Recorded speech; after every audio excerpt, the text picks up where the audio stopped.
Bombs aimed at the defenseless. Fanatics determined to take the lives of strangers. Defiance on the streets of the capital. The act of terror as a way of reviving the memory of terror. For Britain has been here before. In just 12 months in the mid-1970s, 40 terrorist attacks were launched on the capital by a single cell of the Provisional IRA.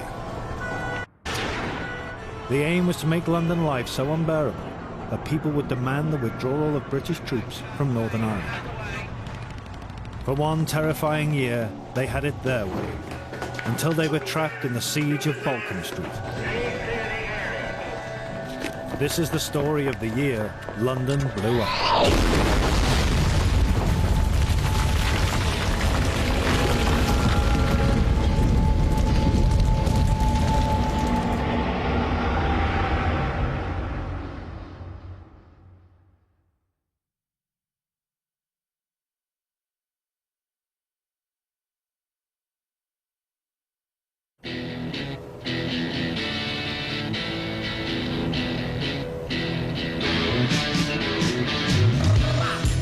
In the summer of 1974, a young Irishman from the small town of Ennis in County Clare arrived in London. His name was Joseph O'Connell. He was 23 years old, and it was his first visit to the city.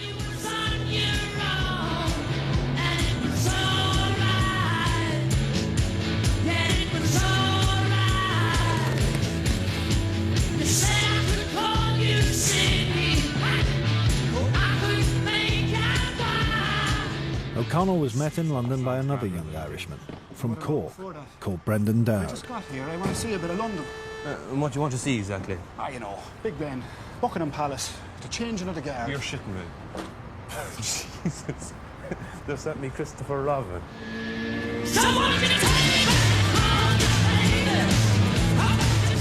O'Connell was no ordinary tourist in Trafalgar Square, but his aim was to blend in as quickly and as efficiently as possible.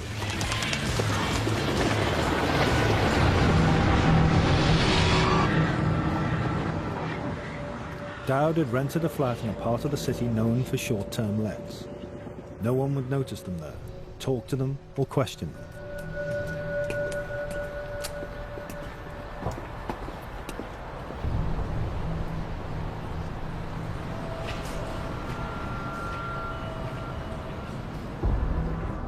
And there they stayed, in total anonymity, waiting patiently for the moment to strike.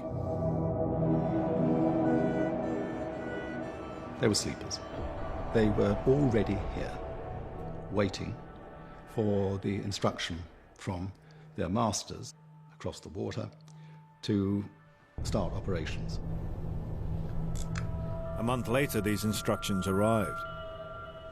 It was then that O'Connell used the skills he'd acquired at Marconi Electronics in Cork, perfected at the finishing school of the Provisional IRA, to build 2 shrapnel-laden time bombs. With these, he would open a new chapter in IRA terrorism.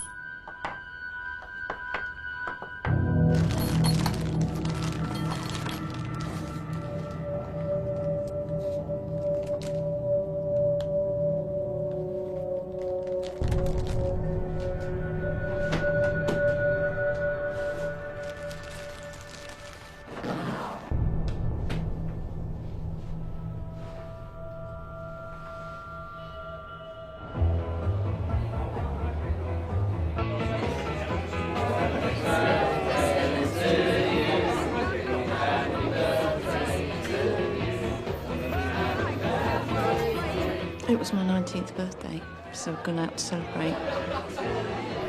My parents had come to pick me up about 7 o'clock. We went to the pub and stayed for most of the evening. We were going off to have a meal, but we didn't get there.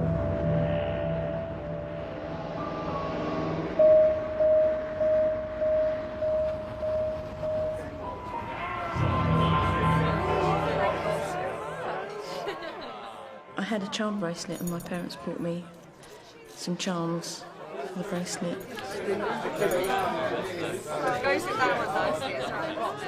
And they'd given me money which I'd already spent on clothes and lots of cards. Happy birthday. They were all wanting to buy me drinks and wish me a happy birthday, and yeah, it was nice. It was nice. It was nice for my parents as well to meet my friends from the army who I'd been living with and telling them about. Hi, I'm John. There was a birthday party going in a corner from a girl that I knew, so I went across and wished her a happy birthday. I spoke briefly to her father and a couple of other people that were around the table.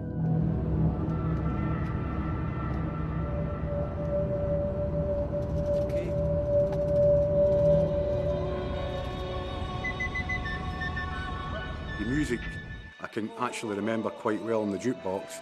Everybody was kung fu fighting. I don't know who sung it, but that's what was playing. Yes, kung fu fighting was playing on the jukebox. That's an awful thing to remember. It was around 7 in the evening when Brendan Dowd and a fellow volunteer arrived inside the Horse and Groom. I didn't talk to them, just looked like a normal couple having a drink.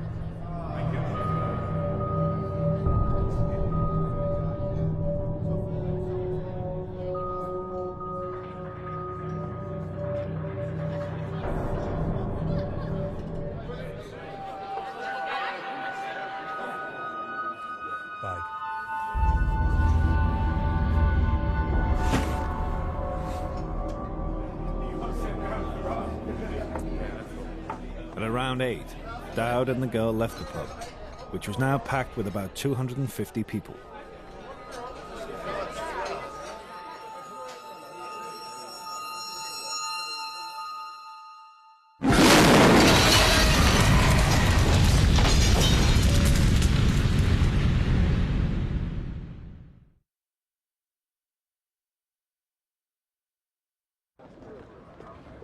On the night of October the 5th, 2 pubs in Guildford, soldiers' pubs, had been destroyed by IRA time bombs. 5 people, all from the Horse and Groom, were dead. 50 others had been maimed by the shrapnel inside the bombs. The explosion causes the nuts, bolts, ball bearings to spin and cause horrendous injuries. We're not talking about a scratch or a bruise or something. We're talking about people being maimed, disfigured and disabled for life. There was just one almighty flash when the bomb went off. It's as if a train had run right through the place, and then complete silence for I don't know how long.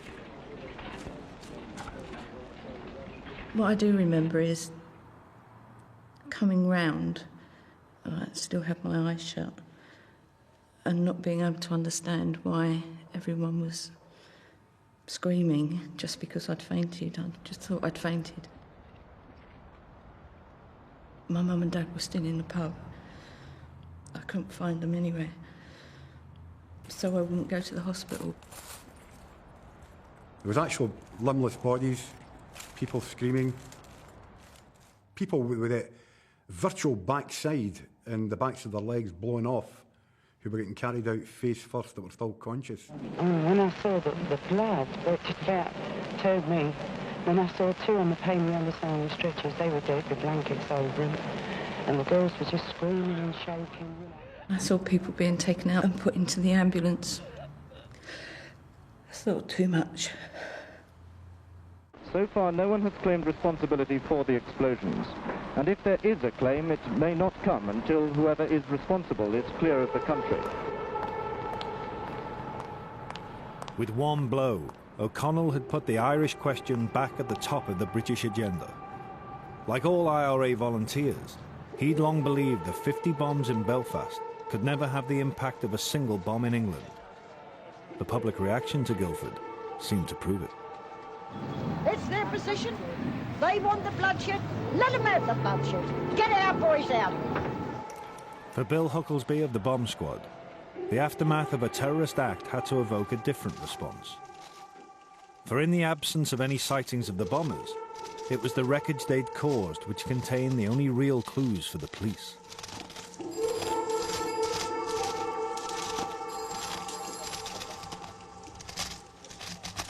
Sometimes the debris was 300 or 400 yards away, on top of roofs and that sort of thing.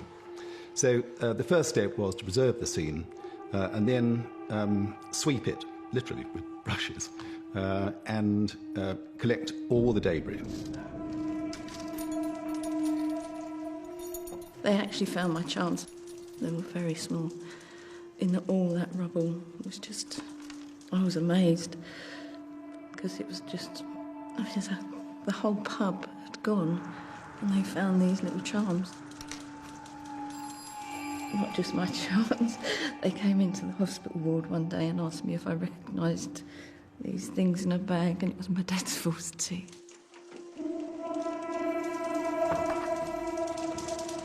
Alongside the huge forensic effort, Surrey police set themselves an epic task, tracking down the 380 people who'd been in the two Guildford pubs on the night of the explosions. In the Horse and Groom, everyone was accounted for except for one young couple.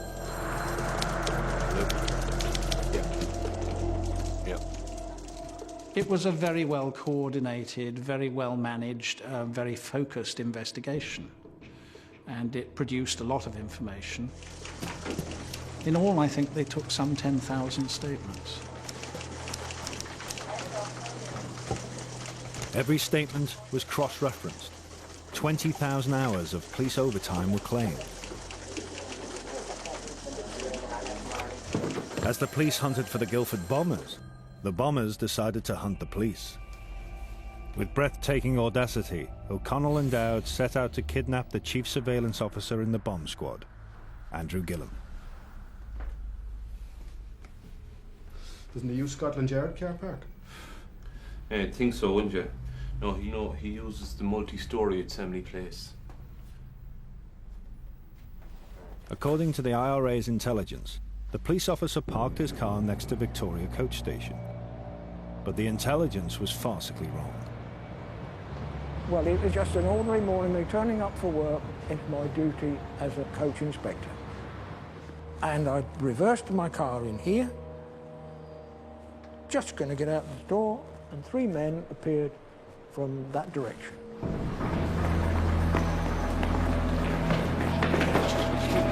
Keys. Open the door. Fucking hell.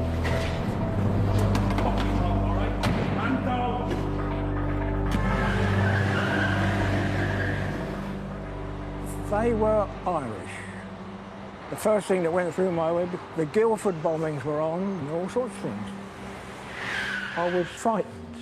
I was apprehensive of what was going to happen.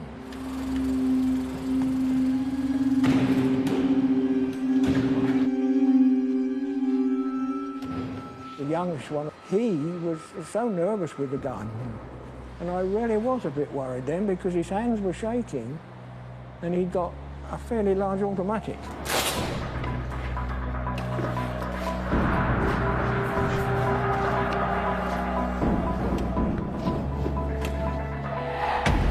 Couldn't hear what they were saying or where we were going. There's no point in being scared then, it's too late, isn't it? You never know what's going to happen, do you?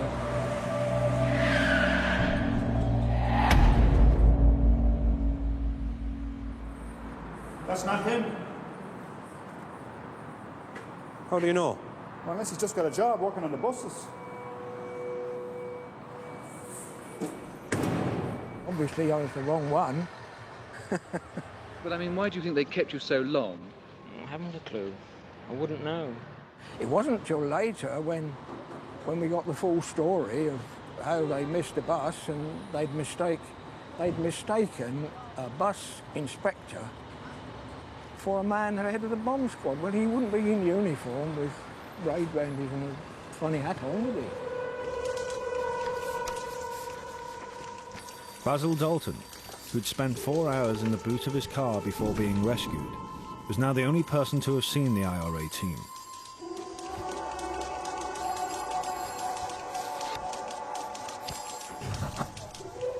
But the team was about to change.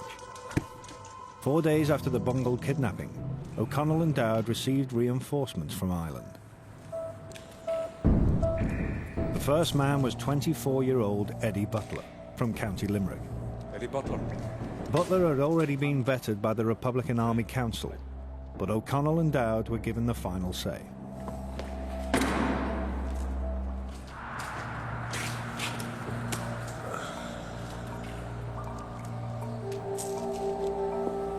You've been active on the border. West Fermanagh, nearly 12 months. Well, this will be a lot different, you know. I do. But I was told a Sten gun still works over here. You have a conviction? Daubing slogans. Well, I suppose it's all part of the struggle. And you're afraid of flying? Aye. Petrified. Anything else? Are you afraid of anything else? Nothing else. Well, I don't think we'll be doing much flying. Harry Duggan, the second recruit, was one name that was known to the Irish Special Branch. Harry? Joe? But they thought he was a dead man. Sunday is traditionally a day for talk, and in Fecal, County Clare today, all the talk was about Harry Duggan. Reports of Duggan's death on an IRA training exercise, reports strong enough to draw even his own father to an unmarked grave in County Clare, had led the Irish authorities to decommission his file. I'm Michael Wilson now. I'm giving you the name of the Prime Minister's son. That's a good one, huh? I suppose you'll be taking up the pipe like your father, then. Well, Mr. Wilson, let's show you to your new residence.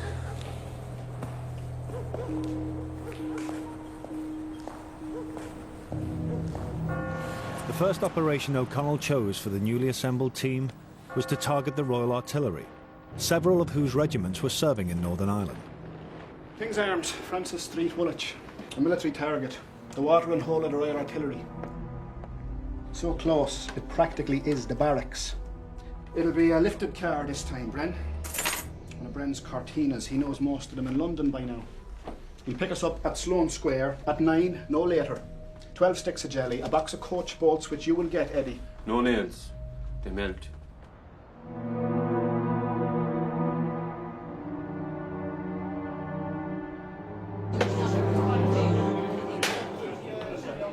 It was a fairly ordinary night. As I did on most nights, I went over to the King's for a pint and a game of darts. As I remember, we were looking out for parcels and things like that, and watching out for strangers.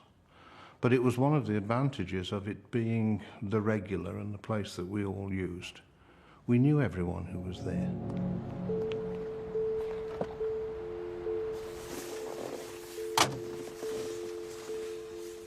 Aye, there's a few in. A few? Well, it's not heathen. The soldiers? Aye. You certain? Not battle dress like, but you know, haircuts.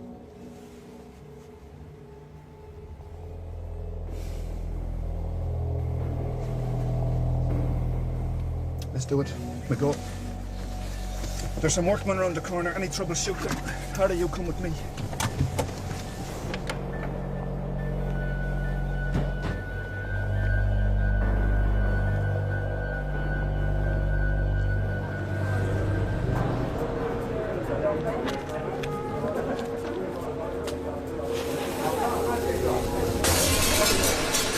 About 10 o'clock in the evening, there was a noise of breaking glass and a tinkle. And I looked across to see what had caused it. And in the middle of the floor was an object smoking.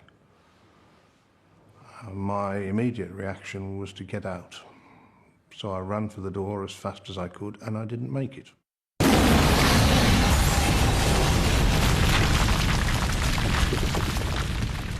Next thing I knew, I was on my knees in front of the door and all of the lights are out and there was a smell of explosive, burnt explosive, and there was a fair bit of moaning going on and a bit of screaming, although I couldn't hear a lot because my ears were ringing from the explosion.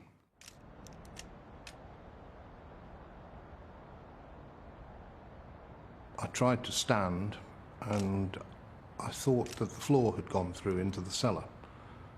And when I then looked to see where the hole was, I found it wasn't a hole, it was the end of my leg which had been quite badly damaged. And what I'd been trying to do was to stand up on a foot that was no longer there. The publicans and the brewers consider that there's no real defence against the terrorist whose target is a bar room full of people enjoying a drink and each other's company. I think the surgeon thought I was slightly hysterical because before I went down to theatre, he told me he'd try and do what he could to save the foot, but I understand I laughed. Basically, the foot and the base of the leg were damaged so badly that they had to amputate mid-shin. It was an injury from a bomb, which amounts to a missile injury, with far more damage to the tissues of the body, and therefore far more bleeding, and the possibility of far more disability in later life. If the truth were told, my one real regret is that my hearing was damaged. I lost the hearing in my left ear, and I can no longer hear stereophonic sound. And one of my favourite pieces of music was the Vivaldi Concerto for Two Trumpets, where you have one essentially in either corner of the room talking to each other. I can't hear them. I can't hear the two voices. So some things like that are closed to me.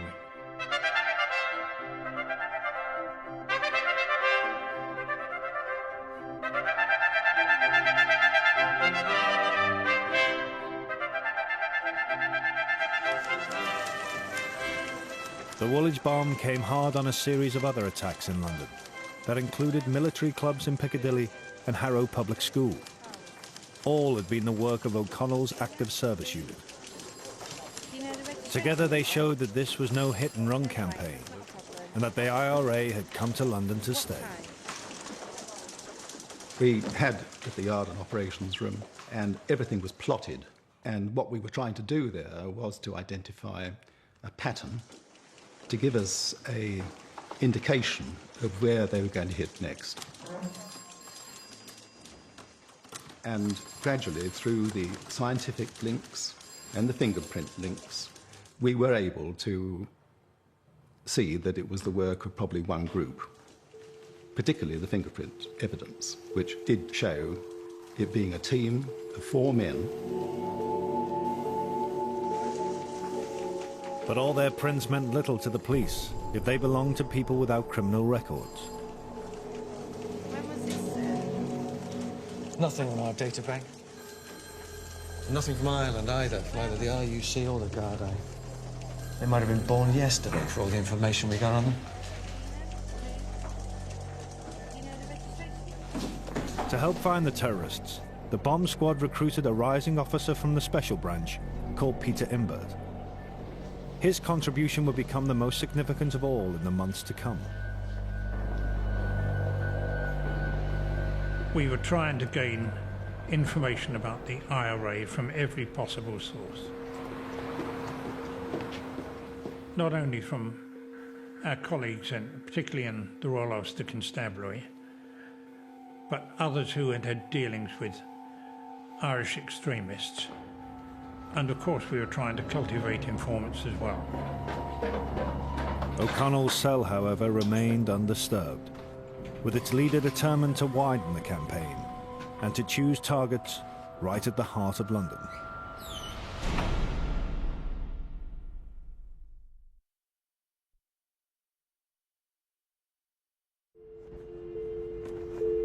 Ten days after the Woolwich bomb, in which 2 people lost their lives, an English TV audience was able to hear a justification for it from the IRA's Chief of Staff himself, Dathie O'Connell, a man who was on the run in his own country. Furthermore, over 12 months ago, the IRA stated that they would strike at British military personnel when and wherever they deemed necessary. Even if it means killing children, even if it means killing civilians. We strike at economic, military, political and judicial targets.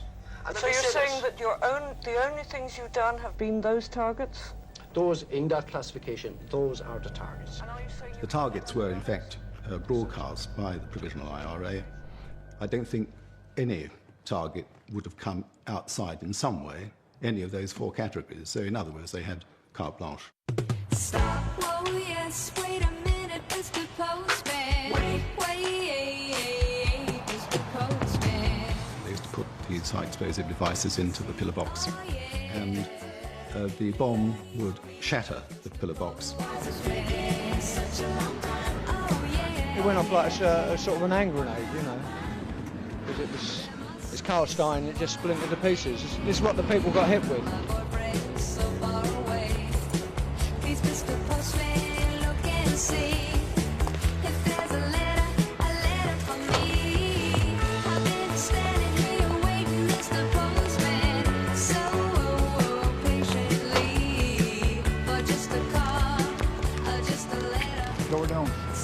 Waste taken. Another factor in pillar box bombs was secondary devices to knock out the services responding to the first. Where pillar boxes fitted into the categories of legitimate target, just defeats me. But that's what they did. The postal bombs had been planted during a frantic 48-hour period that also saw both Houses of Parliament pass, in record time, Britain's first Prevention of Terrorism Act. The IRA will become an illegal organisation in this country. It will become an offence to belong to it or to support it financially. The bill allowed the police to detain those they suspected of terrorist acts for 8 days without being charged. And a day after this became possible, the Surrey police made their first arrests for the Guildford bombs. 13 people charged as a result of Surrey police investigations following the pub bombs came together under the same roof for the first time since the arrests were made. 8 of them have been charged with the murder of Miss Caroline Slater at the Horse and Groom public house in Guildford in October. If you look at the matchwood that was the Guildford pub, or the Woolwich, I mean, utter devastation and harmless drinkers blown to pieces. Every adult in the country knew what it was like to drink in a public bar. People felt very hysterical about it and felt glad that these bastards had been nailed. They had no sense that the wrong people had been nailed. The 4 people, who would become known as the Guildford Four, were firmly in police custody when O'Connell's team struck again.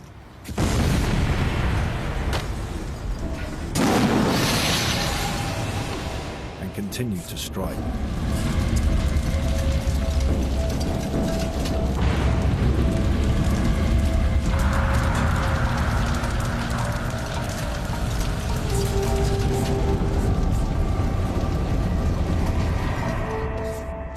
They wanted to give the British public, and in particular the anti-terrorist squad, a hammering. The anti-terrorist squad was quite a small squad at the beginning of this, but it was realised that it had got to be expanded. As more bombs exploded, one thing became clear from the scientific evidence. It's a pattern, a series of throw bombs all linked. The composition of the bombs thrown before the arrests in Guildford was the same as the ones thrown after. A similar weight, around 5 pounds, shrapnel consisting of coach and engineering, bolts, nuts, washers, all intended to inflict maximum damage with minimum charge weight. Going back to Brooks Club in October and also to Woolwich in November. But the trademark signatures of O'Connell's cell were all the bomb squad had. The best the police could do was encourage Londoners to be more vigilant. I don't have to spell out the dangers from bombs. Here's how the public can help us and themselves. If you find an unattended package or bag, whatever you do, don't touch it. London absolutely adapted to it. It almost became part of daily life in London. I mean, it's hard to imagine, but people kind of took it in their stride, and there was a kind of wartime mentality. I don't think people boycotted the tube or didn't go to work. It was a kind of wartime, well, we'll carry on. This kind of spirit, the Blitz spirit, was not what the IO... With Christmas approaching, O'Connell's team decided to raise the temperature. They would target shoppers in Oxford Street. They were putting firebombs into soups, and down in the China department there was an explosion.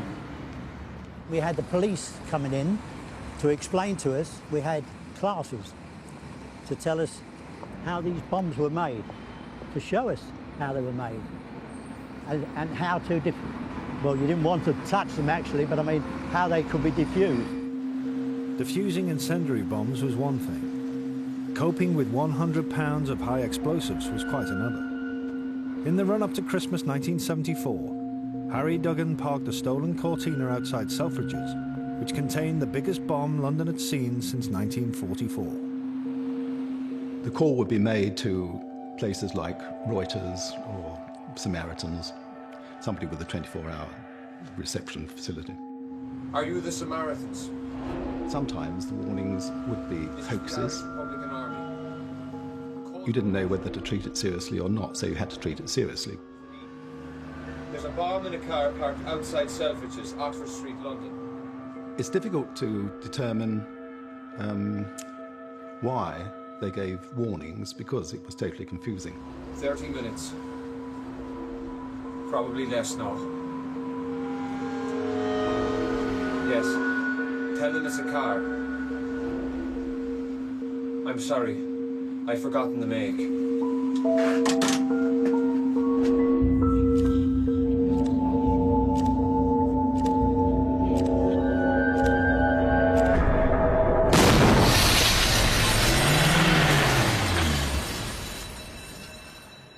Well, it blew the whole of this lot, all the glass, all the windows, all went out. And the blast went straight through open the doors in the restaurant, and went straight across the room to us. This was just massive glass everywhere. The blast had gone across the buildings, beyond those buildings and over the top. And we're shattering glass in the streets beyond. There was £1 million worth of glass shattered that night. Oxford Street is now closed. Keep moving and keep the footways and the roadways clear. Oh, no. The store was open and carried on business in just the same way. Exactly the same way. Yes. Oh, no, nothing stopped business. That went on as usual. Having stopped Oxford Street, if only for a day, O'Connell moved next to Knightsbridge. How does it feel? How does it look? Looks fine. Feels fine. The manager of Harrods had boasted that his store was bomb-proof. We'll fix it up in the toilets, yeah? Then take the whole thing through to the pen shop where I showed you. It was Eddie Butler who smuggled the bomb parts into Harrods, and then assembled the grenade inside the store.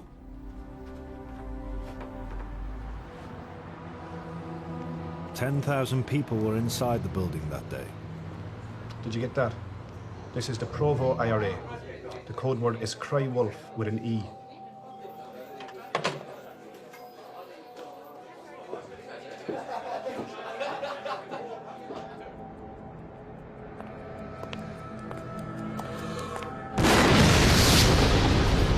All of a sudden, these men appeared, and I don't know, they appeared to be wearing like riot-type gear or something. I'd never seen men like that in real life, dressed like that. And they literally just picked us up around the waist and ran. As quickly as possible.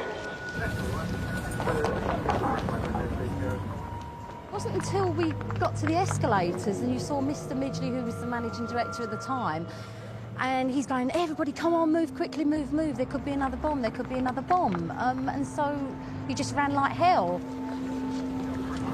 We didn't know what we were looking for. We didn't have a suspect. We knew the sort of group that we were dealing with. We knew their methods of attack, and we knew what we needed to do in response, but we didn't know who. But then, at the end of December, With the capital braced for an onslaught, the IRA leadership announced that it was prepared to discuss a ceasefire. In Westminster, the government seized the chance. What had changed in the pressures on the British government was that the war in Northern Ireland had spread to the streets of English cities. The bombing campaign on the mainland was bringing home to British people the horror that had previously been felt only in Northern Ireland. A sustained cessation of violence over a period must be genuine, and it must be sustained, because nobody can be political for a short space of time and then return to killing and bombing. It has got to be genuine. I think you should know that I've been talking to Dublin with Brandon, and there's to be a Christmas truce. The ceasefire talks had come 3 months after O'Connell had opened the London campaign. What the hell for? I don't know. The details I don't know, but they're just talking at the moment, sounding things out like. What it does mean is we've been told not to go ahead with the underground. So that's it then? For this year, I mean. What do you think? Our generals want to sit down and negotiate. Well, let's fill their fucking pens. Edward Heath, leader of Her Majesty's opposition, Mr. Internment. We have his address, we have the layout of his house, we have the time he's at his bloody desk.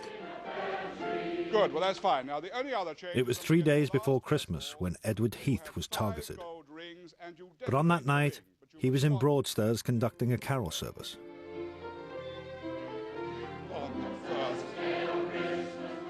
I was up in the drawing room just laying out his drinks and drinks cabinet, which is near the window where he sat, always just near the window. I don't know if they knew that he sat there. I don't know. They have their information, don't they? They know more than we think they do. He's in.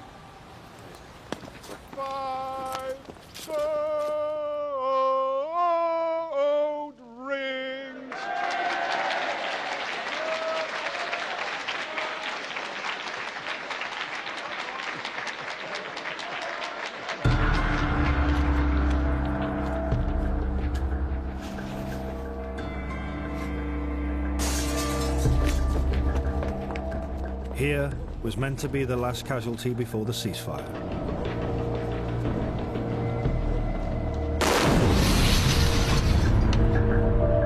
O'Connell and Butler made their traditional getaway in a stolen Cortina. But within 30 seconds, the police were on their tail. There was a traffic car with officers in it who saw a car jump some traffic lights, and they followed it.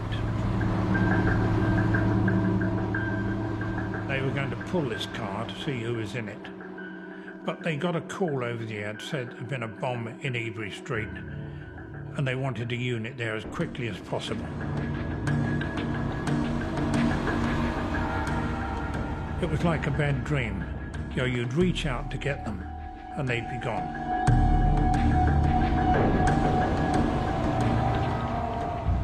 The ceasefire began 2 hours later.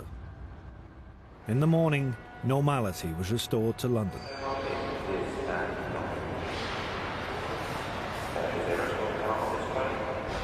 The truce was observed by O'Connell's cell, and yet, having put down their guns, they were to suffer their biggest blow to date.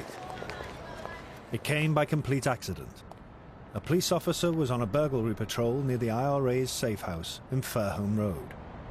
I was standing on a static observation at that window up there, just observing Fairholme Road here, when I spotted a guy who, round the corner of my eye, was walking along the street.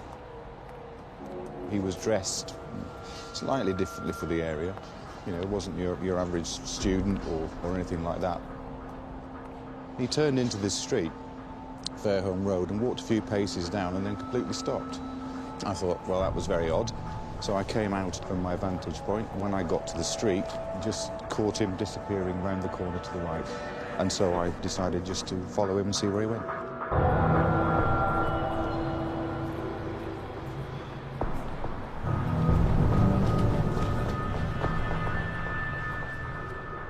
PC Blackledge followed the suspected burglar to a bus stop. I finally say, look, I want to know what you've got in your pockets. When I got hold of him, at that point, he broke free, ran across the traffic, across North End Road.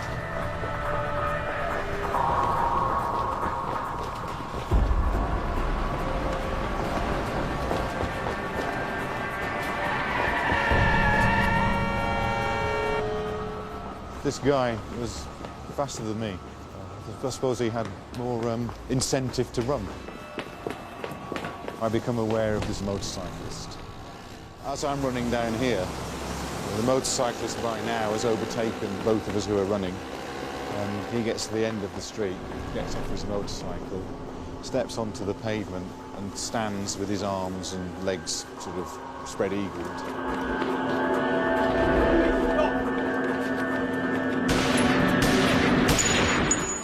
The last thing to enter my head was this guy would have a gun in his pocket. He was rolling around, obviously in some pain. I looked down at him and he looked up at me and said, "God help me, I'm a police officer." And then his eyes rolled back and he fell into unconsciousness. I didn't know Stephen Tibble as he turned out to be. The only time I knew he was a police officer was when he told me with what turned out to be his dying words. P.C. Tibble was murdered by William Quinn, an American volunteer who had only just joined O'Connell's active service unit. Quinn now escaped into the tube system and eventually back to Ireland. But within an hour, the police had found the IRA safe house. I knew that where this individual had been in the Fairholme Road, so I decided that's where we ought to start looking. The police found in the basement flat enough IRA bomb-making equipment to put together half a dozen high-explosive bombs. Oh, this is a very important find. It's the first bomb factory we found in London, and I'm satisfied that what we've found in this bomb factory is going to link us with bombings and shootings that have happened in London in recent weeks. By the time the police broke into the flat, O'Connell and the rest of the team had flown, leaving behind their impressive arsenal. What the police also found at Fairholme Road were 18 sets of fingerprints. 14 sets could be identified because they belonged to known IRA terrorists and gun runners. But 4 prints remain to puzzle the police.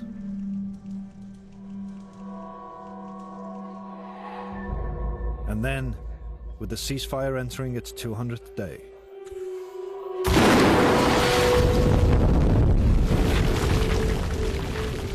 O'Connell's men were about to open a second, more murderous campaign.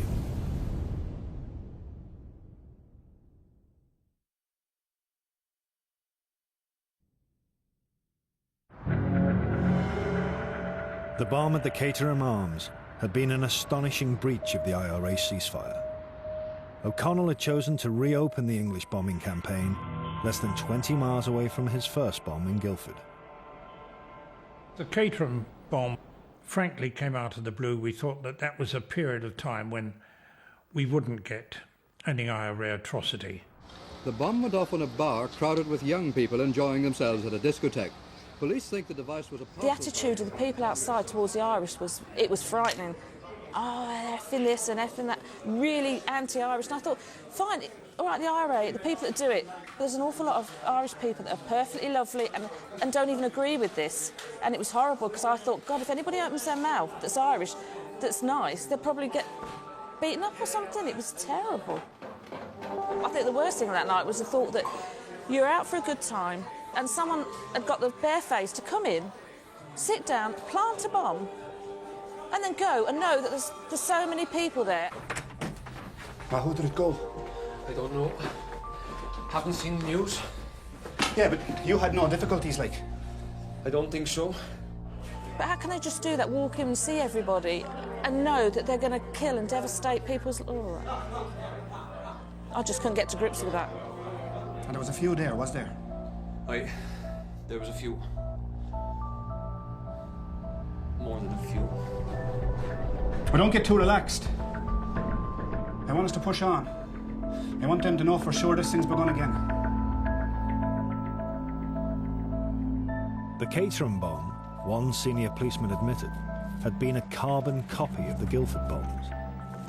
But the Surrey police had already extracted 4 confessions for the earlier atrocity, and these people, to the delight of the general public, were now convicted and given life several times over. They knew perfectly well that these people weren't of the right caliber, but they had confessions, and what they got were confessions from those who were least able to withstand it. Living in derelict squatting houses in Colgan, the IRA gang planned their bomb attacks.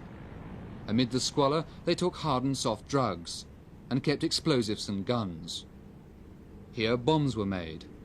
The likelihood of them being employed by the IRA was negligible.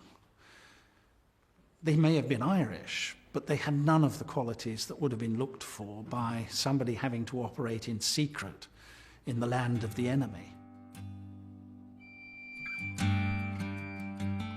Do you hear this one? Carol Richardson, age 17, was squatting at the time in North London. It was while she was living the life of a dropout that she met many IRA men, mostly at parties where rebel songs were sung through the haze of cannabis smoke. You never take us to those parties, Joe. No, but I take you to other parties, don't I? 20 minutes before the explosion, a man with a soft Irish accent had telephoned a warning to the Daily Mail. Police were searching the hotel when it went off. Once O'Connell's group had broken the ceasefire and someone else had taken the blame for Guildford, it seemed they were suddenly making up for lost time. London looked as if it was back to the Blitz. The restaurants, clubs and other places which had been hit were sandbagging their premises, and people were putting tape crisscrossed across windows so that the glass wouldn't shatter.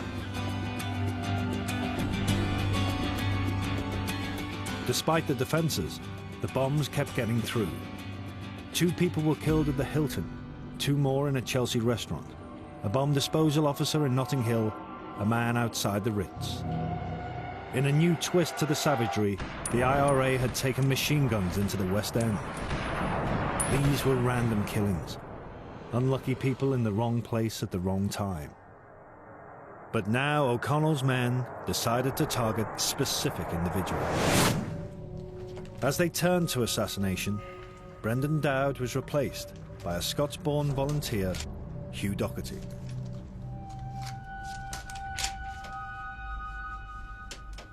Hugh Fraser lives on Camden Hill Square. WA? That's Kensington again. It's good as this who's who. Anyway, I saw a picture of Hugh Fraser on one of these clippings. Him and his Jag. There he is. Oh, he's legit. The terrorists are the tyrants. They have placed themselves outside of society in a state of war. Their only deserts can be the firing squad.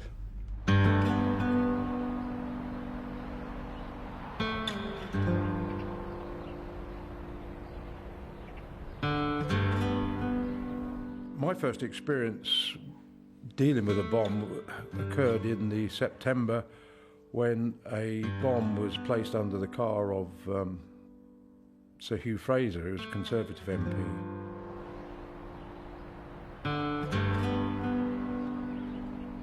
Dr. Hamilton-Fairley was out for a walk with his 2 little dogs that morning, saw something under this car wheel, and we believe he must have just leant upon the car to see what it was, and that's when it disturbed the anti-personnel device, and the car was blown to pieces and he was killed immediately.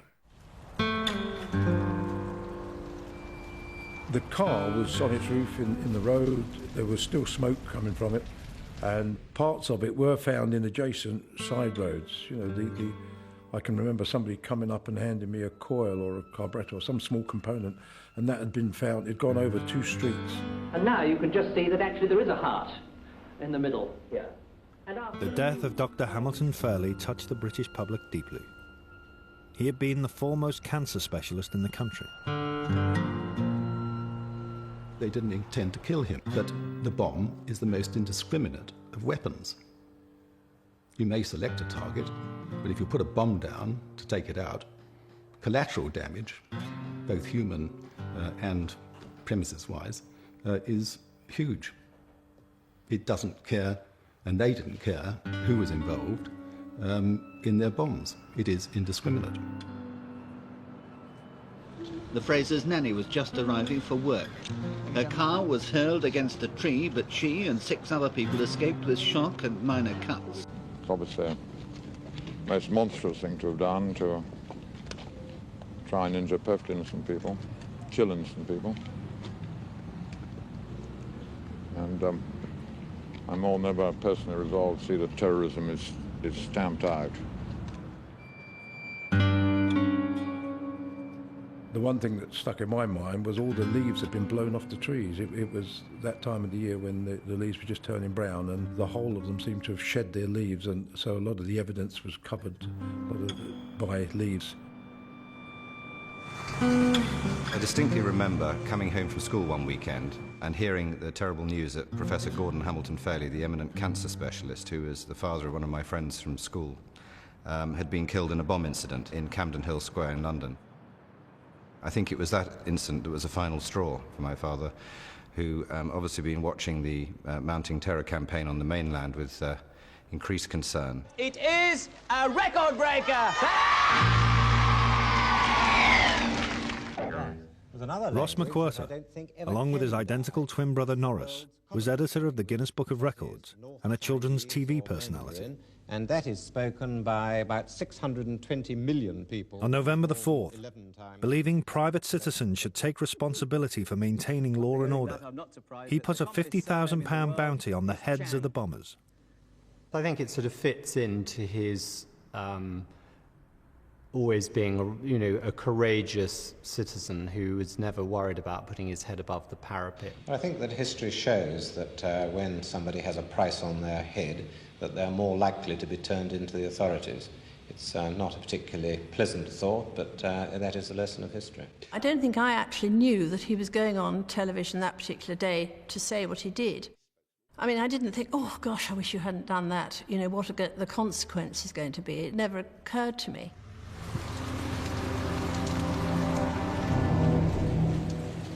Ross had actually been to the dentist and come back, and we were going to the theatre that evening with some friends, and I'd been to put petrol in the car and came back, and it was darkish.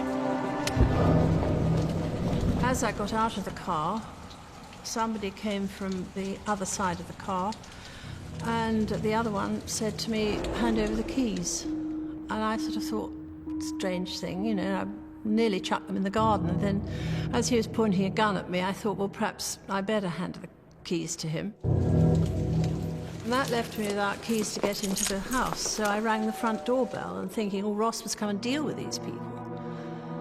Not thinking who they were.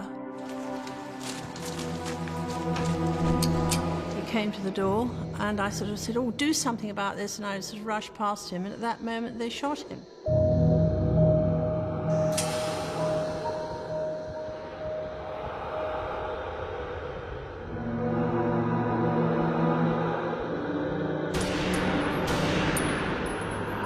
The first shot actually went into his side, I think, and I'd been told that if it had only been that one, it would have been, you know, it wouldn't have killed him, but they then shot him in the head as well.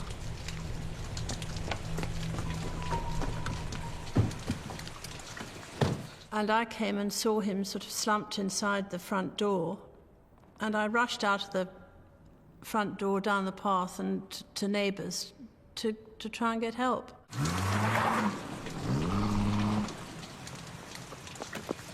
Police are looking for 2 men who were seen driving off in a blue Ford Escort.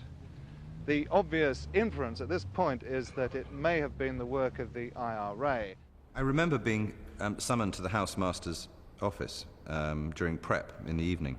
And then I saw James also having been summoned, and we met outside. And I think at that moment I probably had a feeling that something wasn't quite right. It's a terrible job for a chap to have to do, but he told us that our father had been shot. He didn't mention that he'd been killed. It was the bounty on their heads that O'Connell's men could not forgive. That man, said one of them, must have thought he was in Texas. But in the wake of Ross McWhirter's murder, It was central London that came to resemble a lawless frontier town. Believing they were invincible, the gunmen became more fanatical. The pressure on officers like Peter Imbert was now even greater. I think it's had impact today. I hope that we're not going to forget it tomorrow. If we do forget it tomorrow, we will have another horrifying incident next week. I think none of us must be complacent. Mr. Imbert warned that the entire population was now in the front line of the bombings. He wants people to help by reporting suspicious cars and parcels, to tell police about unusual visits to neighbours, even to listen in to conversations in pubs and cafes. I was standing in there myself on the evening, chatting to customers, and a guy came along and asked me to book him a table. There was no curtains in those days. So I said, okay. So I walked up there. He walked up there with his wife. We met on the door. I brought him in. At mid-morning, passers-by in the street outside saw only the sanitised aftermath of the night's horror. I was advised to close it because financially it was a wiser decision to close it. But emotionally, I wasn't going to close. I wasn't going to let them get the better of us. Why should we? I mean, you know, we fought to make the West End what the West End is. We fought to make that restaurant strong and popular. And I couldn't allow that to happen. Already these bomb attacks are becoming so familiar as to seem almost commonplace. Police believe the public are going to have to be more vigilant than ever. But vigilance was not enough, and Scotland Yard knew it. Towards the end of November, the bomb squad decided they had to take the initiative. They do like returning to the scene of the crime. Tussauds hit 3 times, Baker Street Tube twice, now this little lot. Most of their hits between 1800 and 2300, and they never come out on a wet day. A report landed on my desk from an officer on one of the anti-terrorist teams. It was a fairly naive report, but it really sparked some lateral thinking amongst me and the other senior officers there. He pointed out the number of times when bombs had been placed a second time at a place. And he said, look, they hardly do it at the weekend. He said, but most of the bombs and the shootings take place between 6:30 in the evening and 10:30 at night. And it never happens on a wet night. Probably because they think the moisture might short the electrics in whatever bag of tricks they're carrying at the time. So, this is what we propose. Complete saturation of the West End between those hours. Every officer in plain clothes, working in pairs, at every major intersection in Westminster and Kensington. I remember minuting it and it going up to the powers that be, because this was an operation which was going to be performed by specialist groups of uniform officers, special patrol group, etc. On the outskirts at these points, a ring of special patrol group units. We thought, or at least I felt certain that Scots would be a target because they had thrown a bomb through the window, and that evening there was an Englishman who was interviewed on television. He got a crystal clear Oxford accent, and he said, they're not going to drive us out of our favourite eating places.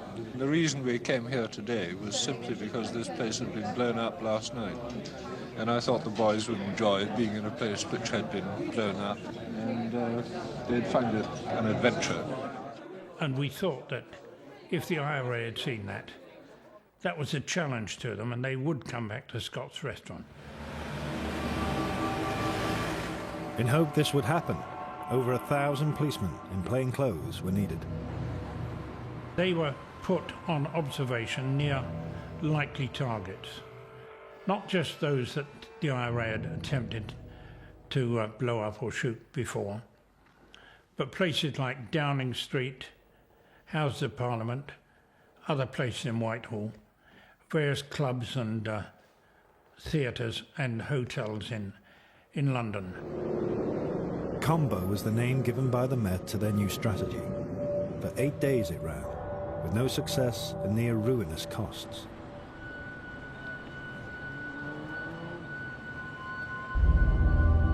It was one of those periods where there were probably more policemen on the streets of London than there were members of the public.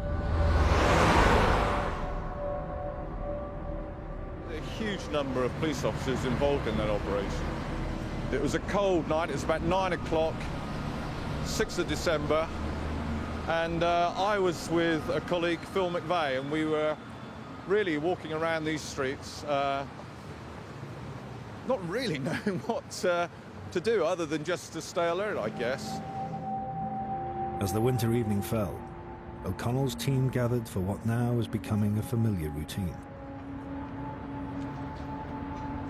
Jesus, Eddie. I've been looking for you for bloody hours. I went to the Arsenal. What the shore hell for? The soccer. You know, Highbury. I wanted to see this kid Brady, a Dubliner. Get a fucking grip. Joe will be here any minute. Okay, boys. Only guns tonight, no bombs. That suits me. I thought we'd head up west again. You take this.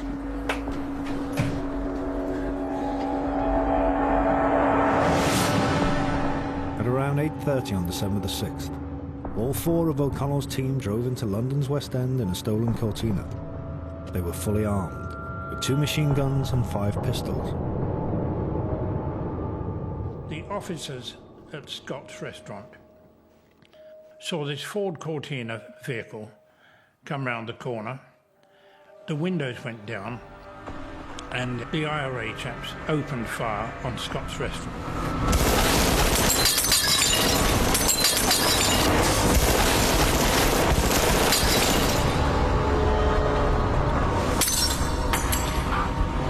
Did you see that?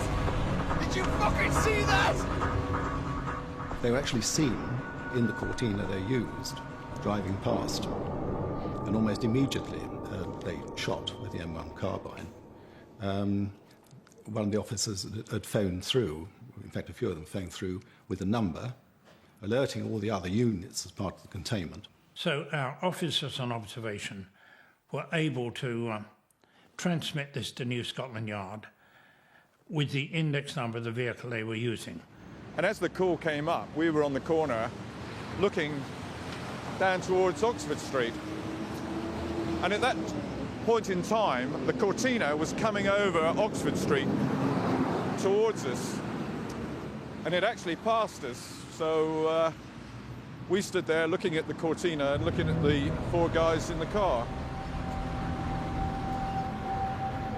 You know, there was no police transport around. We didn't have a car, so it was a cab and follow that car.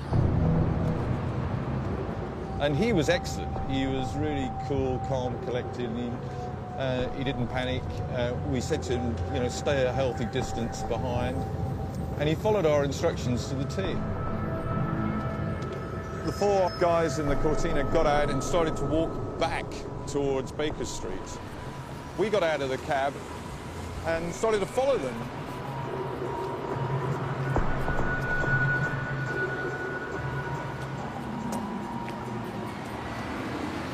We weren't armed. In fact, we didn't even have a truncheon between the 2 of us.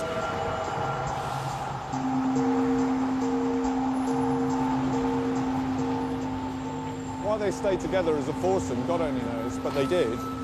And then they started running west up here, going towards Paddington. And we followed them.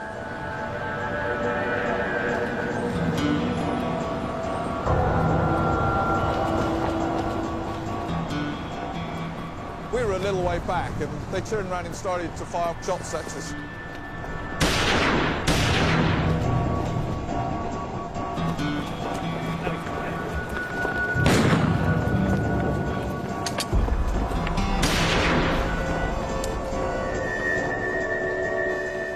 They dropped a bag that they were carrying.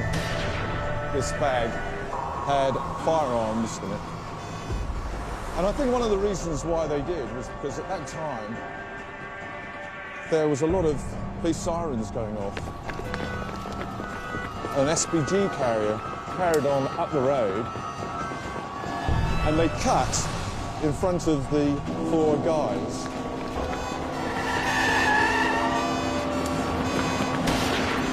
The four terrorists had started to make their way down the steps, and one of them split off from the group and was starting to make his way down Boston Place towards Marylebone Station.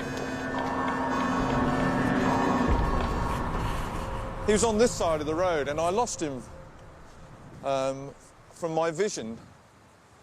And I was really worried that he was in a doorway waiting to come out as I passed. And I moved into the middle of the road and was running down the middle of the road rather than close to the wall, because I was just very conscious of the fact that he could have been waiting to ambush me. And it was going through my mind at the time. I remember it very well, thinking I'm not going to see Margaret, my wife, and my two daughters again. The four gunmen linked up again outside a block of council flats in Balcombe Street. By now they could hear the police sirens in all directions. Up the stairs! Up the stairs! Up, up!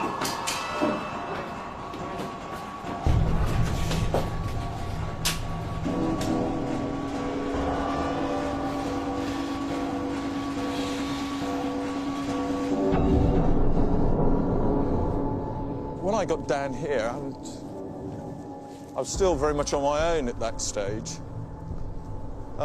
There was a lady hanging out of the balcony up there, and she was indicating that the men had gone into the basement area, into the block of flats there.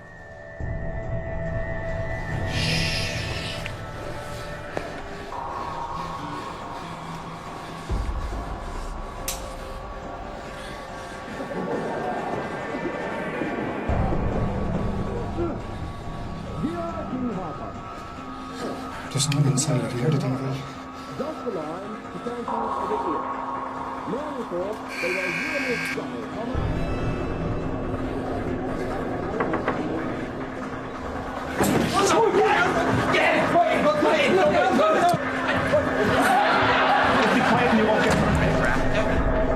The flat belonged to a middle-aged couple, John and Sheila Matthews.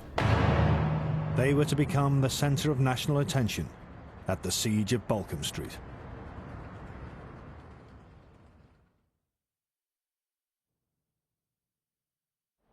This was the scene minutes after four gunmen burst into the council flat of John and Sheila Matthews and took them hostage.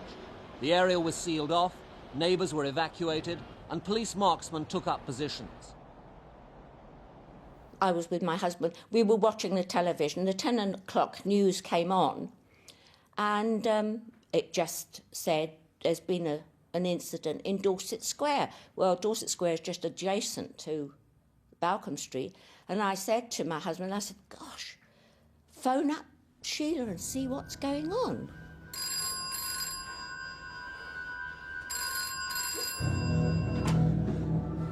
What do you want? You can't. And he came back and said, I think I've got the wrong number. And I said, why? He said, well, it wasn't Sheila or John. I said, oh, well, let me do it. This man answered, and I said, can I speak to Sheila? And he said no, and put the phone down. So I immediately phoned again. And he said, if you don't want anything to happen to them, don't ring again.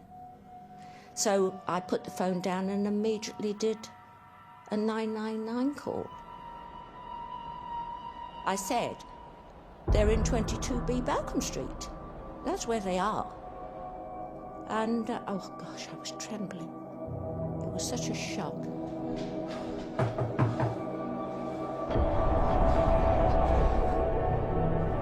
Open up, it's the police. On your feet. Up! Open the door. Fuck off, you bastards! Leave us alone! He's got the gun on my head! You touch that door again and we'll shoot them! On the floor. On the floor! Come on! Over it. Over it. This reign of terror had been going on for a long time in London. You've only got to hear a shooting incident and Irish accents, and you know very well what it is. What's that, your hands? Put your hands! Just don't... Shut up! Keep an eye on the window. Relax. Put the fucking thing! The cops are just outside, lads. Keep it down.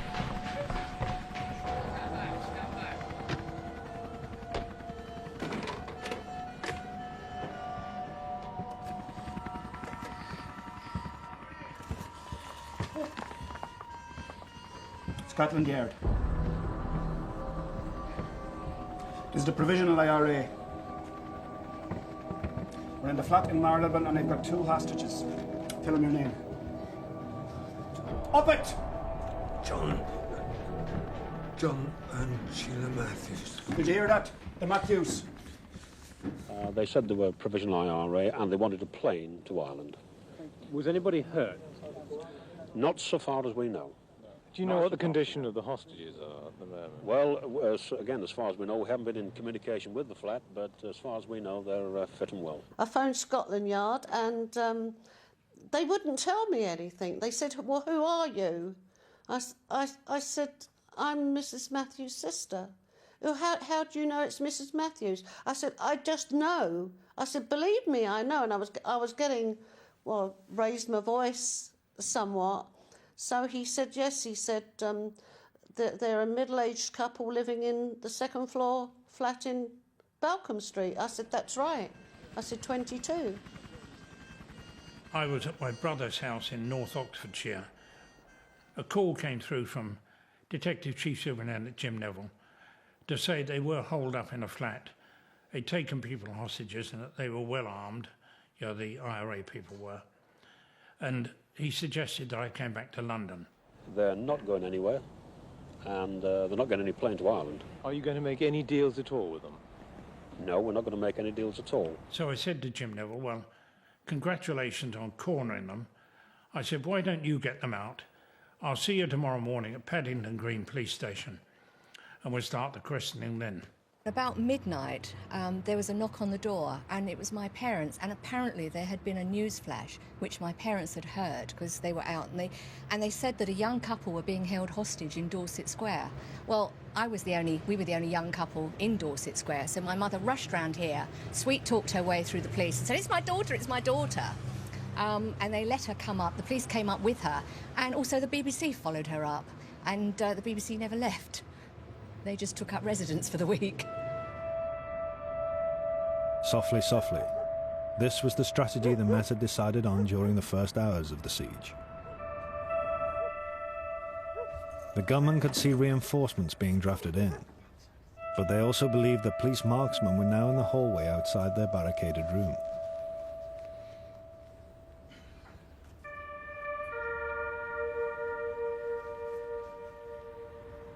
Armed police officers went in and out at the double. They were covered by police snipers hidden on nearby rooftops and by a team of marksmen who, using the two-fisted technique, trained their .38 pistols on the balcony and windows of the siege flat. I arrived on the Sunday morning, only to find, to my surprise, that we hadn't kicked the door down and gone in and arrested them, and they were still in the flat.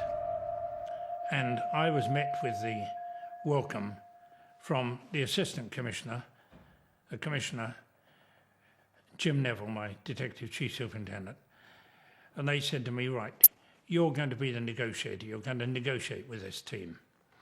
You've got to get these people out alive. At midday today, police began laying a cable from their nearby control room to the siege building. The gunmen had said they wouldn't negotiate on the Matthews phone. The police explained what was going on. We have established contact with the people in the flat, and they have agreed to accept a direct landline from us so that we can conduct negotiations with them more or less person to person. Our technical people cut off the phone because they were phoning all sorts of people themselves and lowered a field telephone down, and I called out to them with a microphone saying, there is a telephone outside the window, open the window and bring it in.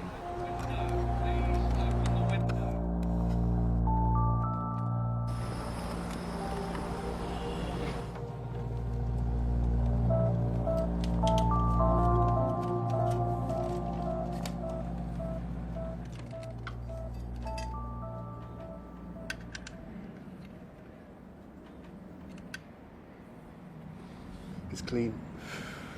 My first reaction was, now how do I start? And how do I talk them out? How do I find out how many are in there? How do I find out exactly what they are? How do I find out how they're armed?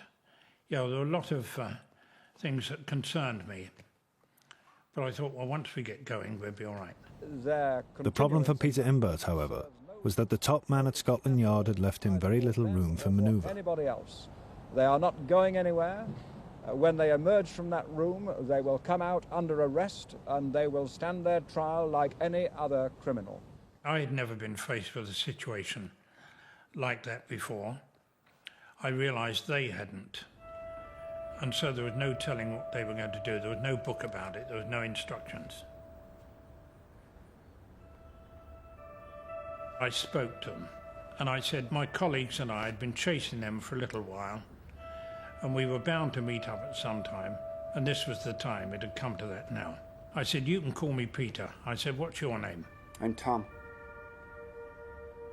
Dick and Paddy. Of course, it didn't occur to me what he was saying with Tom, Dick and Harry. So I took that and accepted it. And from then on I called him Tom, and he called me Peter. He allowed me to talk to Mrs. Matthews. Yeah, okay. And I told her that she was going to be all right and to keep her pecker up. Yes. Yes, we're fine. Yeah, I will. Okay, you heard her. She's fine. And then Tom said to me, very carelessly, he said, all she wants is a glass of water. And I said, well, you can get her one. He said, no, I'm not falling for that.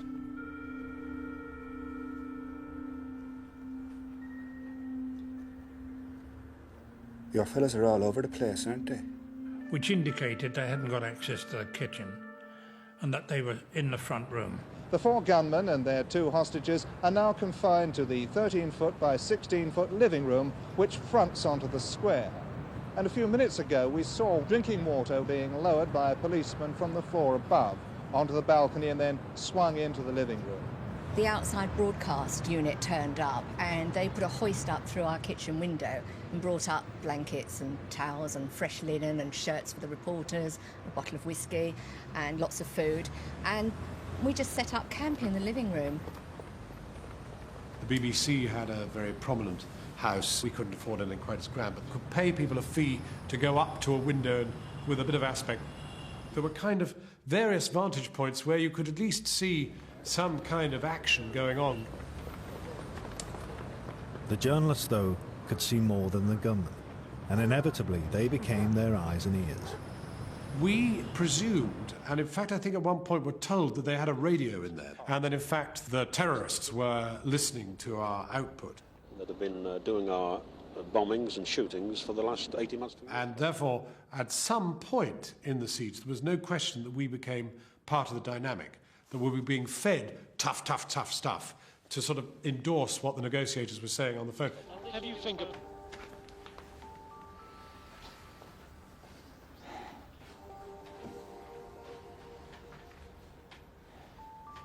The real problem was that even if they'd murdered those 2 hostages, they wouldn't have got more than another week's imprisonment. They'd killed so many people up to then that they could, in fact, do it with impunity, knowing that their prison sentence, if they were sentenced to imprisonment, would not increase. And, of course, we knew this as well.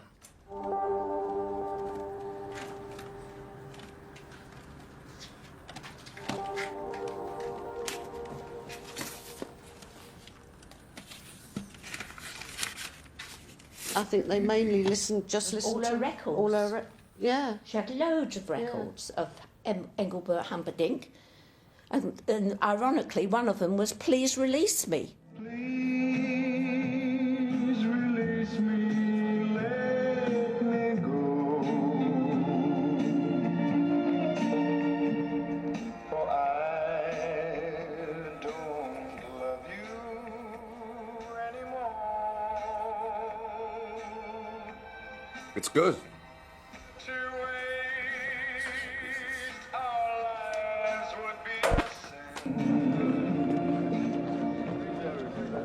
terrified me to think that there were 5 men. I mean, would they have assaulted her in any way? All those thoughts went through my mind at that time. What's up with you? I need to, you know, train the snake. We'll use a bottle.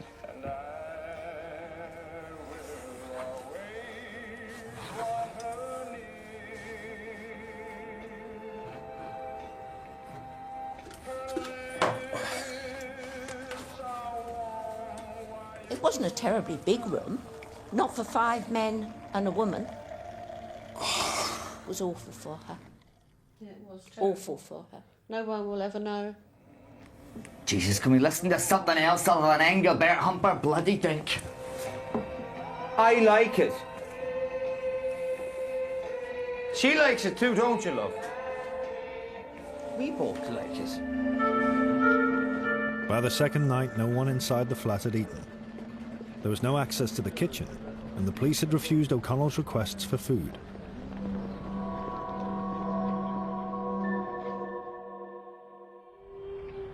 Dawn on day 3 of the siege. In Dorset Square, nothing moved. It had been a quiet night with very few contacts between the police and the gunmen. As the police spokesman put it, we didn't disturb them.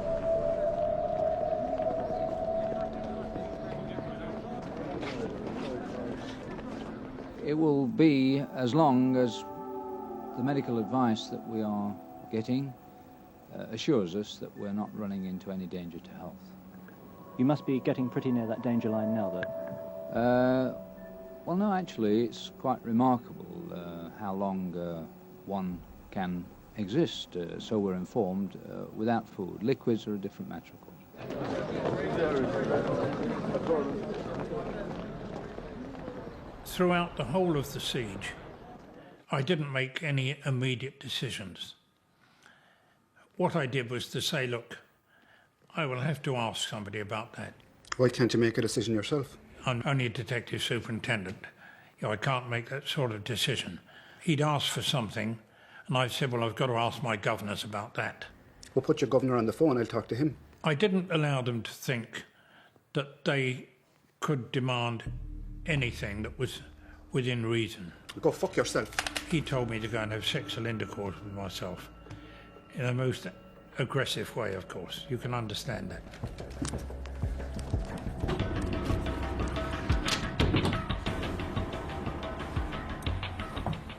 I think the lowest moment was when the phone went out. And I thought that had broken off the communication. And I thought, no longer am I going to be the negotiator.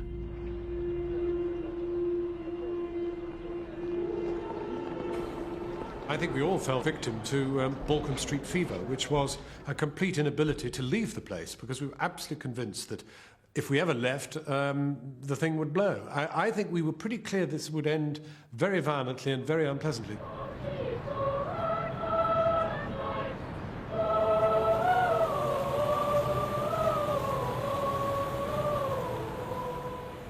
This is just sort of a few days before Christmas. And I remember my daughter and I went back to Paddington Station to get on the train. And the Salvation Army were belting out carols. And in the carriage, everybody were reading newspapers. And all you could see was headlines. I felt like screaming at them. Awful.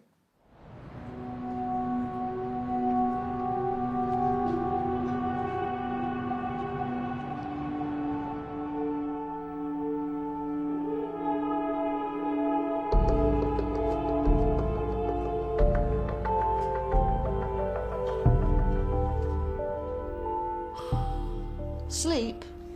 I didn't know what sleep was during that siege because I sat on a little couch and that was my bed. Seemed like an eternity. I couldn't go to work. I certainly couldn't. I just couldn't go to work. I just sat, watched every news item. Yes. I mean, there were days when I thought, God, I'm never going to see her again.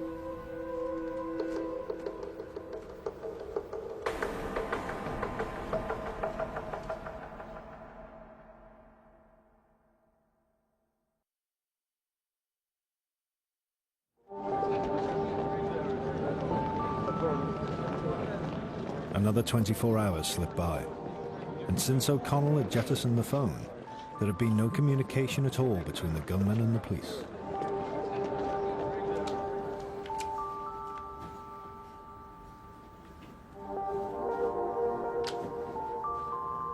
With O'Connell refusing to take back the phone, the police decided that they should use one of Mrs. Matthews' sisters to make contact via the television. The police came over and fetched me. I can't tell you what police station they took me to. All I know, it was sort of like a darkish room. I want to reassure her 100% that we're all keeping our chins up here. She must do the same thing for her family's sake. I did appeal to the men. I was really addressing them. I did address Sheila and John a little bit, but mainly I was trying to get to the hearts of these four men. These men, they are human beings, and I think this will come into it. I think they will let them go. I plead to them to let them go. What's her health like? Can you say anything about that? She's suffered with her nerves over a period of time. The fact that she's nervous isn't going to help her, obviously, but she's got a husband there that is such a level-headed person. He's a wonderful person, and I think with John there with her, this will help. The appeal evoked no response, at least to begin with. But faced with another night without food, O'Connell let it be known that he was prepared to take the phone back in. After 4 days, they decided they themselves would open a conversation about having a drink and some food. And that's when we were able to negotiate on something other than a plane to Ireland and £20,000. You know, that was a great advantage to us, that they were asking us for something which we could actually provide.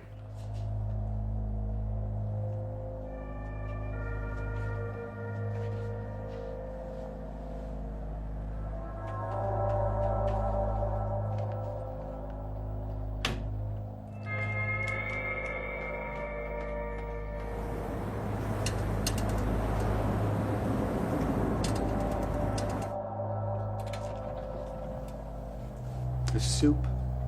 We're not taking it. Come on, Joseph, it's hot, isn't it? It's not what I fucking asked for! We should take it. You can shut your fucking trap. Come on, Joseph. Take it!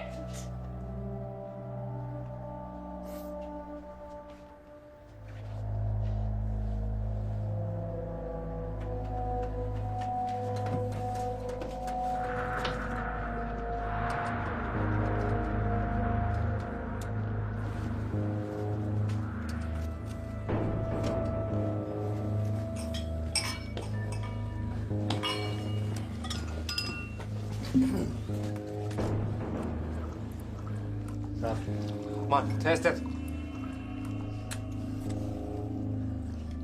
That's enough, that's enough. The police had always known it was a risk to feed the gunmen.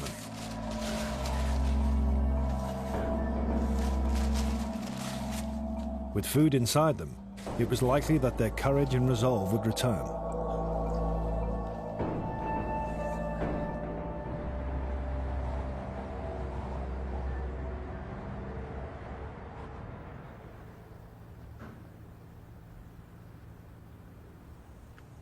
Do you know what Yeats said about your normal country Irishman? Your normal country lad thinks the more terrible the crime that's been committed, the greater must have been the provocation.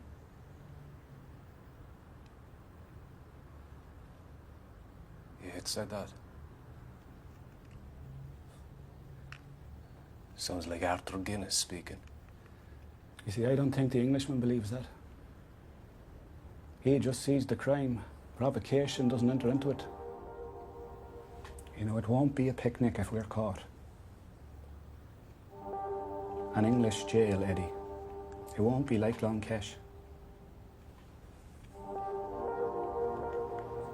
I don't want to surrender.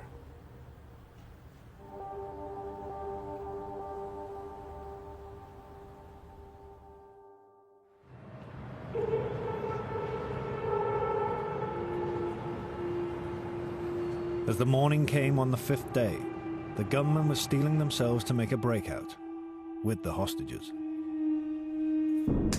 Okay, get up. Walk around, get that circulation going. Right, mister. What kind is it? It's the pale blue coating. And it's directly below. Eddie, give him your coat. I think if they'd tried to make a bolt for it, I think, and I must say, I hope, they'd have been shot. But who would they have shot as well? Would they have shot? I think Sheila John and and John would have been the first to go. I really do. But by mid-morning, the fragile balance of power between gunmen and police had shifted again, dramatically. The movement of SAS troops out of Chelsea Barracks last night is thought to be connected to the siege in Dorset Square. The police spokesman... They said that the SAS had been brought in, and Sheila told me, she said they were just 4 frightened men. It could just be horse shit. I don't know. It's the radio. They're not saying it for our benefit. Well, we don't know that. I mean, they could be. They didn't like it when they were looking down the barrel of a gun themselves. It's like Fort Knox out there. The prospect of the SAS lifting the siege broke the stalemate. During a conversation, Tom said to me, he said, "Now what are these terms for our surrender?" Now I'd never used that word before. What the gunmen agreed to in the first place was to release one of the hostages. No, let's get it straight then, so there's no mistake. You'll let Mrs. Matthews go? Yes. There's not much of a walk. She knows the way. If she turns left and walks along the balcony, there'll be somebody there to meet her. Somebody will have to go with her. If one of our men walks her by the window and comes back again, can you give them safe passage? Yes. The agreement was that he would be allowed to come back. And Tom had said to this, if he goes with her, can he come back? And again, I had to say yes. There was no time to say, well, I'll ask my governors. You know, it sounds like you're saying, please, sir, will you not shoot him or will you shoot him? It was a question we didn't want to answer. So I said yes, he could come back into the flat. This was the fruit of a dialogue that had been started half an hour earlier, and the turning point had been the terrorists' agreement to talk again on the field telephone, which they had rejected 3 days earlier. As he went out, I told him to keep his hands in the air, and he put one hand in the air, and I thought, well, he's got his other hand on a gun in his pocket. So I had to say to him, I said, tell him to put his other hand in the air as well, both of them. And I heard Tom call out, he said, Eddie, Eddie, put your other hand in the air. So we knew it was Eddie. The agreement they had come to was that in the first place the gunmen would be given food, a late police lunch of sausages and sprouts, in exchange for the first hostage. There's a picture of Sheila just looking over the balcony. I just sat and cried. It was so awful. She was a pathetic figure, wasn't she? She was holding onto the railing and just looked down. Oh dear, that was awful. Even though I knew then she was safe, but it was just an awful moment.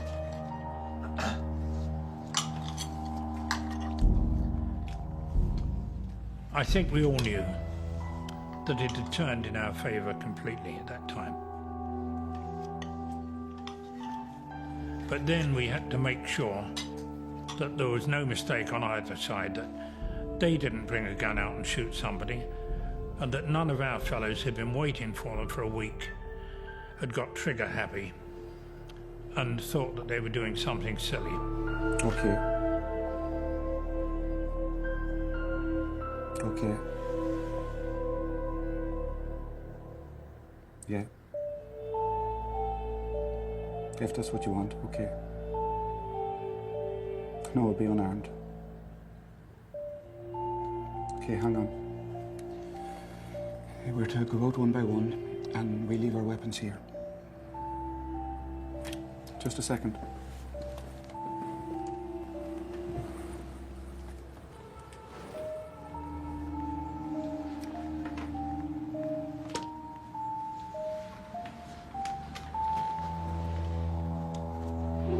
Paddy will go first. He'll have both his hands in the air. Eddie, you go.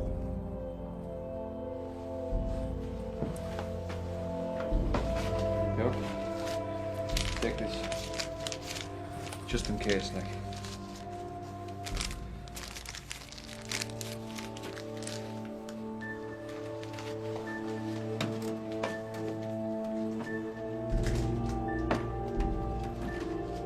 Two hours later came the second break in the deadlock. The first of the gunmen came out unarmed. All the group's weapons, and it turned out later they had 5 handguns between them, were left in the flat behind them. A cry went up, and we knew it was going, and I shouted down to my news desk on the radio. I said, "It's happening, it's over." The second gunman out. The movement again very cautious and deliberate. This was the sequence agreed with the police, who kept armed watch throughout.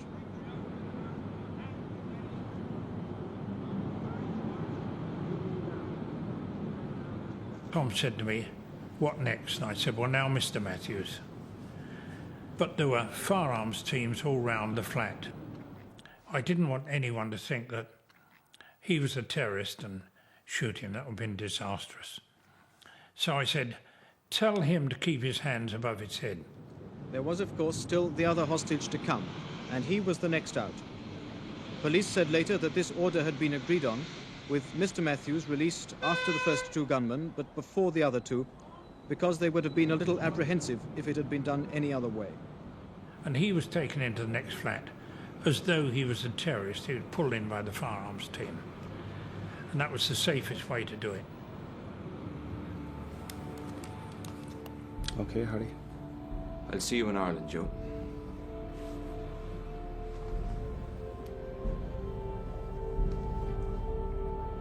Then the third of the gang followed. Same caution, same procedure as before. The last gunman stayed in telephone contact with the police throughout, saying he's coming, as each of his colleagues emerged through the window.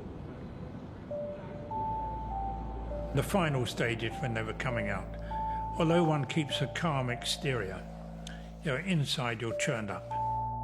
Okay, Tom. No, you've not left any booby traps or anything in there, have you? No, there's nothing. Where are the guns? All on the floor? You know what the curtains are drawn here at the corner near the TV? Yeah.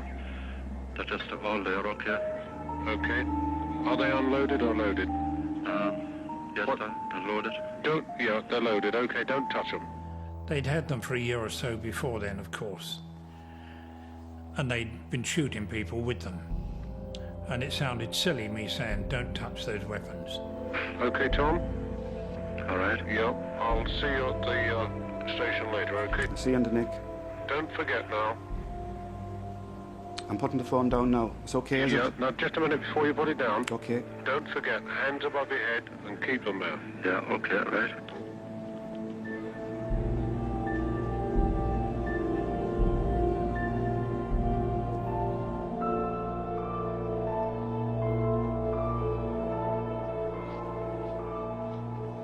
It was absolutely breathtaking, a massively emotional moment. I think one of the most emotional moments in any reporting I've ever done. For certain, then, the siege is over. Tremendous elation that this siege has ended peacefully. It was a great moment knowing that it had all ended without any bloodshed. Something that all throughout the siege, we didn't know whether that would happen or not. We could never be certain because of all of the dreadful atrocities that they had committed along the road. I just gathered her up. My brother started to cry. And I mean, he was a big man. You can look back on it and you think this couldn't have happened to us, but of course it did. The 1974-75 campaign of terror in London was carried out by men who thought that the carnage they caused was ordained by the strength of their own beliefs, and that it would sap the will to resist from the ordinary person. But Londoners were resilient, and they did resist. Those responsible for the terror, Hugh Doherty, Joseph O'Connell, Eddie Butler, Harry Duggan, were eventually convicted at the Old Bailey. All received multiple life sentences. They formed, according to the man who pursued them from the beginning, the most formidable terrorist cell ever to strike England. Bright, intelligent, ruthless, committed.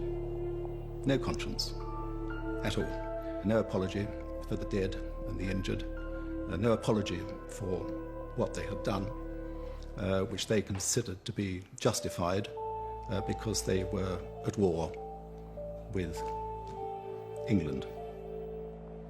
The atrocities in Guildford and Woolwich, O'Connell did claim in court as his work, and not that of the 4 innocent people in jail.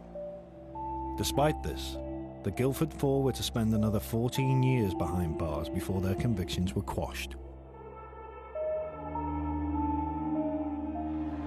As for O'Connell and his men, they were eventually released in 1999 under the Good Friday Agreement and received with acclamation by Gerry Adams and Sinn Féin. The lives lost in their terror remain lost.